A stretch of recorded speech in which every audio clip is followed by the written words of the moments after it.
Biocotech parce que l'idée commençait d'une manière très simple. La famille, mon nom c'est Bioko, c'est mon nom, le nom que j'ai hérité de mon grand-père et mon père aussi qui a le même nom que moi. On était tellement basé à la technologie, à l'adaptation.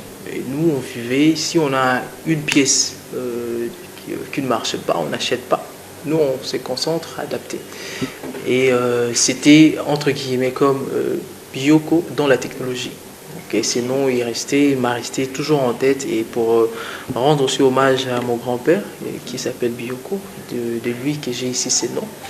Voilà pourquoi on a créé Bioko. Je suis chercheur indépendant en sciences physiques et technologiques. Et je suis également DG d'une entreprise, un start-up, si on peut appeler ça comme ça, qu'on a mis au point. Ça se nomme Biocotech. Premièrement, je suis kumbanguiste. Selon nous, la vision de l'église kumbanguiste, nous avons notre idole, notre représentant spirituel, Papa Dianguéda. Peu importe qui vous étudiez, peu importe ce que vous pourriez faire, mais si dans vous ne savez pas créer, vous ne savez pas faire quelque chose de vous-même, en tout cas, vous êtes zéro. C'est de cette base-là que je me suis vraiment focalisé, je me suis vraiment orienté dans cette réflexion très approfondie de Papa Dianguéda. Et de cela, ça m'a donné une motivation. Je me suis dit, bon, c'est vrai que nous sommes consommateurs, nous sommes comme ailleurs. Je me suis dit, pourquoi pas essayer nous-mêmes de résoudre nos problèmes. Donc c'est vraiment parmi mes sources d'inspiration très profondes que je me suis basé. Je me dis, moi, mon truc à moi, c'est pas le bureau. Ben, je ne vais pas avoir un bureau climatisé, je suis en costume serré.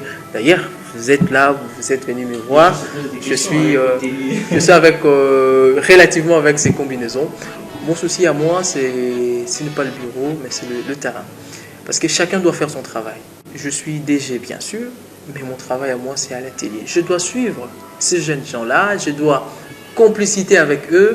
C'est comme ça s'opère la magie. C'est dans l'unité, c'est dans la cohésion des idées. Donc, je dois comprendre comment ils fonctionnent, ils savent comment je fonctionne, et ce mélange des idées, etc., ça génère de faire quelque chose de nouveau.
Biocotechnologie est une entreprise qui met au point les innovations dans la fabrication, l'adaptation pour le bien du Congo en étudiant les besoins de la population pour leur satisfaction. Sa mission est de promouvoir l'accès à l'industrie scientifique et la technique aux fins humanitaires. Ce, pour l'épanouissement et la jouissance communautaire sans aucune discrimination. Ce qui est technique, ça nous intéresse plus d'adapter, de fabriquer, de faire le Made in Congo. Donc nous étudions le besoin par rapport à la population, qu'est-ce qu'ils ont besoin, et par rapport à ces besoins-là, nous mettons au point un équipement qui répond par rapport à ces besoins. Biocotech parce que l'idée commençait d'une manière très simple. La famille, mon nom c'est Bioko. C'est le nom que j'ai hérité de mon grand-père et mon père aussi qui a le même nom que moi. On était tellement basé à la technologie, à l'adaptation. Et nous, on vivait, si on a une pièce qui ne marche pas, on n'achète pas. Nous, on se concentre à adapter. Et c'était, entre guillemets, comme Bioko dans la technologie. Okay, ce nom m'a resté toujours en tête. Et pour rendre aussi hommage à mon grand-père, qui s'appelle Bioko, de lui que j'ai ici ces noms, voilà pourquoi on a créé Biokotech.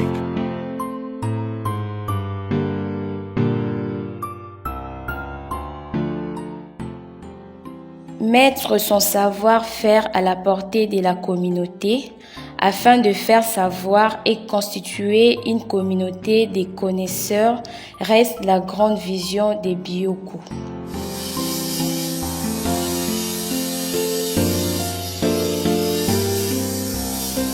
Jeune en âge mais grand dans la vision, Christmas Bioko a mis en place cette grande entreprise depuis le 23 octobre 2015.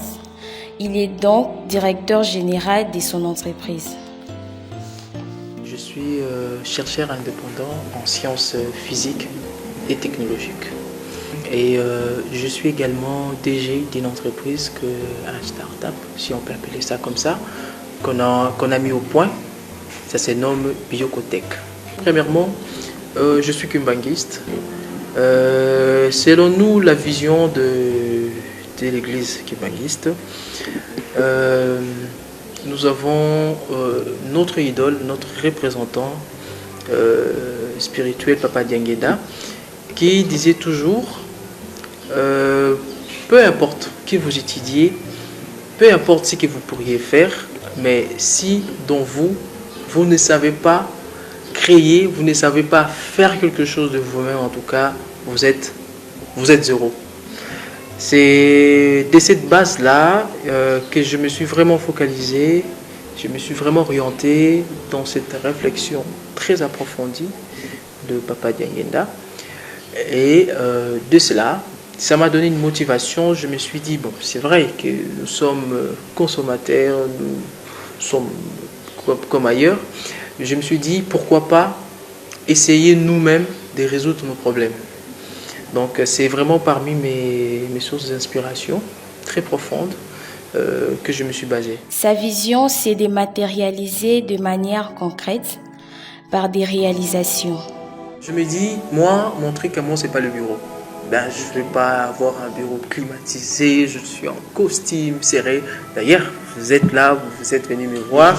Je suis avec, relativement avec ces combinaisons. Mon souci à moi, ce n'est pas le bureau, mais c'est le terrain. Parce que chacun doit faire son travail. Je suis DG, bien sûr, mais mon travail à moi, c'est à l'atelier. Je dois suivre ces jeunes gens-là, je dois compliciter avec eux. C'est comme ça s'opère la magie. C'est dans l'unité, c'est dans la cohésion des idées. Donc, je dois comprendre comment ils fonctionnent, ils savent comment je fonctionne, et ce mélange des idées, etc., ça génère de faire quelque chose de nouveau. Et je vous informe, nous, comment ça nous arrive à transformer, à inventer, c'est instantanément. Donc, quand on est sur place, on est sur terrain, on discute, c'est une complicité, c'est de l'amour, accompagné de l'amour, et on arrive à faire des choses vraiment de merveille. Le Biokotech n'est pas seulement à Kinshasa, et aussi à Lubumbashi, également à Bukavu. Et là-bas, nous faisons aussi de formation. Et là-bas, je suis aussi sur terre. Donc, c'est-à-dire que même si je suis à Lubumbashi, même si je suis à Bukavu, je sais quand je dis, je commande, vous faites ça, etc., ça se suit sans problème. J'ai absolument confiance à ces jeunes gens-là. Mais si je réponds à votre question, si je suis sur terrain, sur là, parce que ça me pique toujours de curiosité. Je me dis, ah ben, je dois être là. Biokotechnologie travaille dans l'industrie et opère dans la fabrication, dans l'invention des produits électroniques, électroménagers et produit des équipements pouvant être utilisés dans différents domaines tels que le secteur d'éducation, le secteur culturel, le secteur d'études, projet, planification ainsi que logistique et gestion du patrimoine, le secteur des sciences techniques, le secteur agricole. Je rends les choses très simples juste en observant la nature, en observant un besoin. C'est les habitudes qui m'inspirent. Donc, je vous observe, par exemple, je dis l'exemple un peu typique. J'avais l'habitude, chaque fois quand je sors chez moi le matin, je dois cirer mes chaussures. Pour moi, il n'y a pas pire que cirer mes chaussures. Donc, et pour faciliter cette habitude, j'ai mis au point une box où il y a des brosses tournantes. Il suffit que de faire entrer votre chaussure, il va asperger le cirage liquide, et puis ces brosses vont tourner dans tous les sens possibles pour rendre clean votre chaussure. Donc, vous parlez de quoi? Je comprends pas. Donc, vous faites entrer dans cette box à chaussures, vous faites entrer votre chaussure, l'intérieur, c'est comme une grosse boute, et il va asperger le cirage liquide. Et après, le brosse va se mettre à tourner dans tout le sens et pour rendre clean votre chaussure. Et vous n'êtes pas obligé de cirer votre chaussure, etc. C'est parmi nos innovations et que j'ai tiré par rapport aux habitudes. Donc, j'essaye de rendre très simplement la vie et voilà. Par exemple, le machine de pondou, vous savez, en Europe, il n'y a pas le pondou. Les Blancs ne vont pas manger le pondou. Alors, il ne mettra pas leur temps de faire une machine qui hache le pondou. C'est le besoin que nous comprenons. Et voilà pourquoi j'ai créé de machines de pondou. La machine de Shkwang également. Donc, c'est-à-dire que l'inspiration ou la réflexion de choses est toujours basée à ce qui est au quotidien de nous. Ça m'aide à m'inspirer et là, je fais mes petites créations. Je le dis toujours, l'amélioration, c'est vrai qu'on dit l'amélioration, ne quitte pas quelqu'un dans un travail, mais change le travail d'une autre personne. Ou soit, de certaines manières, vous permet, par exemple, il y a des gens qui mécaniquement font la shkwang, etc., gagnent de cela, je suis d'accord, mais quand on met au point le machine, ça va d'abord faciliter ce travail-là et ça va encore ajouter des emplois parce que nous aurons besoin de gens qui vont faire la maintenance, les gens qui vont façonner la machine, qui vont suivre la machine. Et ces mêmes personnes-là, on ne les quitte pas dans leur cadre du travail, mais on leur apprend comment améliorer, comment faire mieux, comment rentabiliser. Parce que je l'ai dit, une maman peut faire 50 shkwang sans problème. Mais une machine, accompagnée d'une maman qui utilise une machine, elle peut faire 6000 shkwang.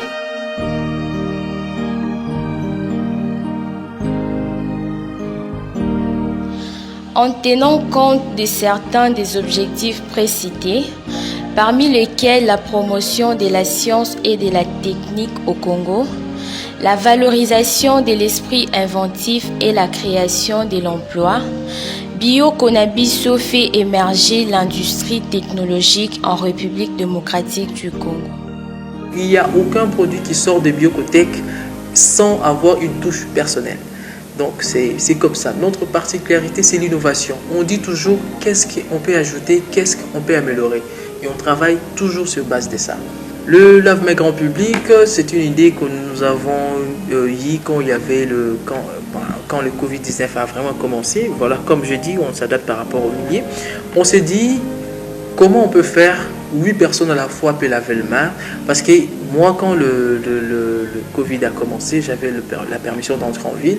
Je voyais fâcheusement où on met un gros réservoir avec un robinet, où vous faites la queue, vous tous, vous attendez qu'à laver le main. Mais je me dis, mais pourquoi pas autant de personnes qui lavent le main? Et pourquoi pas tous autant de personnes sans toucher le robinet, juste il faut pédaler pour éviter de se contaminer avec la main. Et c'est comme ça que ça nous a généré cette idée de faire le lave-main grand public.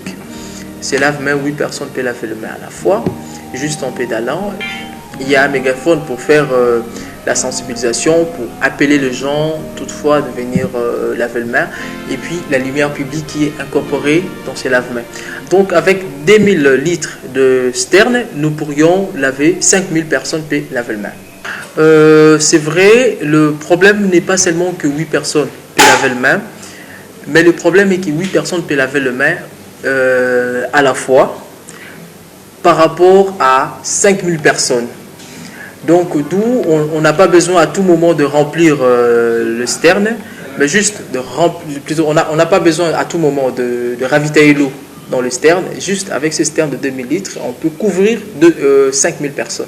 Donc je me suis dit, par exemple, si c'est une église où il y a 5000 personnes, donc au lieu qu'à tout moment de faire les ravitaillements, on fait le plein et puis après on épuise.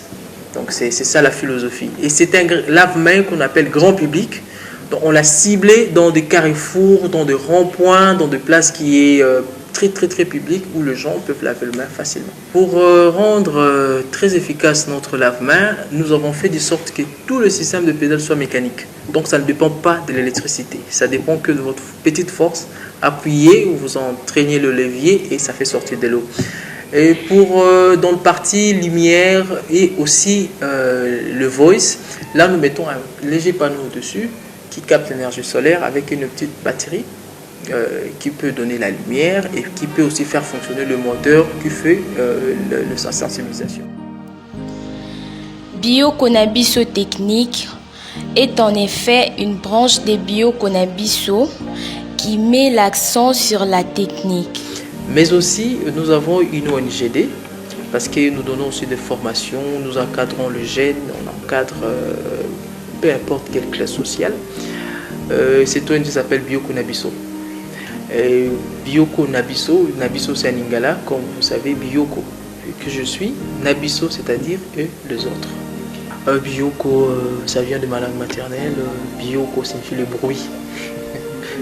Bizarrement, ça signifie le bruit, mais dans le bon sens, moi que je le prends, je le dis, quand je suis là, je fais du bruit pour toucher tout le monde. Avec un personnel jeune en termes d'âge, mais pas en termes de savoir et de l'expérience, Biocotechnologie fait toute la différence par la confiance qu'il a fait à la jeunesse. Si j'engage le vieux qui ont déjà d'expérience, qui ont déjà travaillé quelque part, quand est-ce qu'on va engager les gens qui n'ont pas encore travaillé, qui n'ont pas d'expérience? C'est le temps, pour moi je me dis c'est le temps que je prends les gens qui n'ont pas d'expérience, qui n'ont pas forcément fait des grandes études, mais que je regarde le talent du génie en eux et avec quelques formations, quelques règles, quelques principes de faisabilité, j'arrive à transformer ces jeunes, qu'ils soient utiles, qu'ils soient capables de faire quelque chose et de gagner chaque fin de mois. Ça fait partie de la vision de tout le temps. Je me dis, il y a toujours du plaisir à payer quelqu'un à la fin du mois. Pour moi, c'est la pure de merveille de choses que je réalise.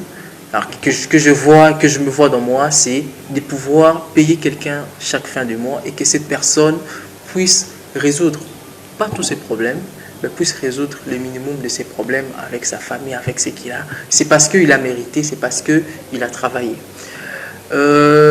Biocotech continue jusqu'à présent de faire la création des emplois parce que quand nous adaptons les équipements, on a besoin de toute classe de techniciens. Nous avons des ajusteurs, nous avons des designers, nous avons des électroniciens, nous avons des électriciens, nous avons des mécaniciens, nous avons même des gens qu'on appelle BTT. Et tous ces gens-là, ils sont ici d'une formation. Donc parce que, qu'est-ce que je fais quand il y a une nouveauté? Je donne une formation, je leur apprends comment ça fonctionne, comment ça marche, et puis après, on essaie de réaliser avec le savoir que le bon Dieu nous inspire et on parvient à faire ça. Biocotechnologie travaille avec l'autofinancement, question d'élever l'image de l'investisseur en République démocratique du Congo. Cette façon de faire les choses motive leur travail de chaque jour. Biocotechnologie se finance par la vente de ses fabrications et inventions. J'ai eu le Grand Prix de l'innovation de chef de l'État. J'étais primé étant être un Congolais qui a beaucoup d'innovations, qui a enregistré beaucoup d'innovations. Et j'ai passé un jury autour de cela et on avait eu le Grand Prix. Et hormis le Grand Prix, nous avons quelques brevets d'invention que nous avons eu toujours dans la République. C'est parmi nos fiertés et ça nous fait continuer. Donc on occupe une concession guest house parce que quand on fait de l'atelier, il faut avoir plus de l'espace libre. On occupe une concession et on occupe 3 bureaux. Donc nous avons un bureau d'études. Nous avons un bureau administratif qui est en ville et nous avons un bureau de techniciens. C'est toujours pour nous-mêmes, c'est sur Colonel Béa. Là-bas c'est plus administratif, c'est plus documents, c'est plus papier. Je préfère pas beaucoup. Et je préfère beaucoup plus ces bureaux, c'est donc bureau d'études. C'est ici qu'on fait la conception, on fait des croquis. Voilà pourquoi, à tout moment que vous viendrez, il y a toujours des croquis quelque part. Toujours des croquis quelque part. Le grand défi que moi j'ai, je ne me mets pas la comparaison, mais je vais faire mieux. Je vais faire mieux qu'ailleurs parce que le grand problème de chez nous est que nous sommes restés consommateurs. Je le dis par exemple, tout ce qui m'entoure, là où je suis, est importé. Même mon stylo est importé. Même le tennis que je porte est importé. Le cahier, le table, tout ce que j'ai est importé. Je me dis, quand est-ce qu'on va arrêter d'être consommateur? En tout cas, mon plus grand défi, c'est de répondre à cette question. On doit arrêter d'être consommateur. Il faut réfléchir, il faut fabriquer. Selon moi, je ne focalise plus politique. Auparavant, je me disais qu'il faudrait autant de soutien et autant de subventions pour réussir. Mais je me dis d'abord, c'est question d'état d'esprit, c'est de vouloir faire. Quand on veut faire, on peut y arriver. Peu importe. Quand on veut faire, il suffit que de décider, je veux le faire. Et quand on décide, il y a tout le moyen qui vient autour de ça.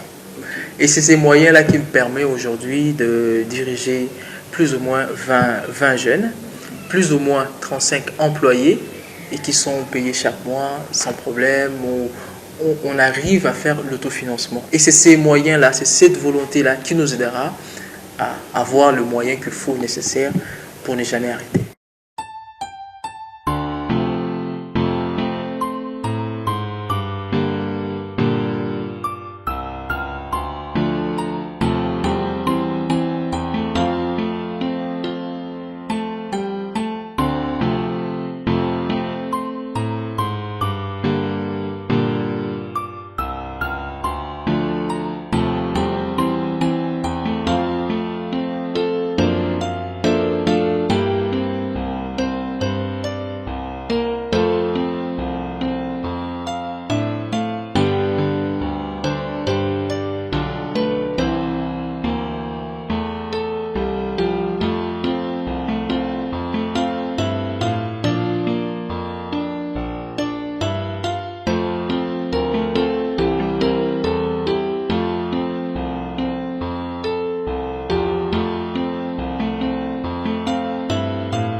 Plus d'informations, visitez www.biocotech.com.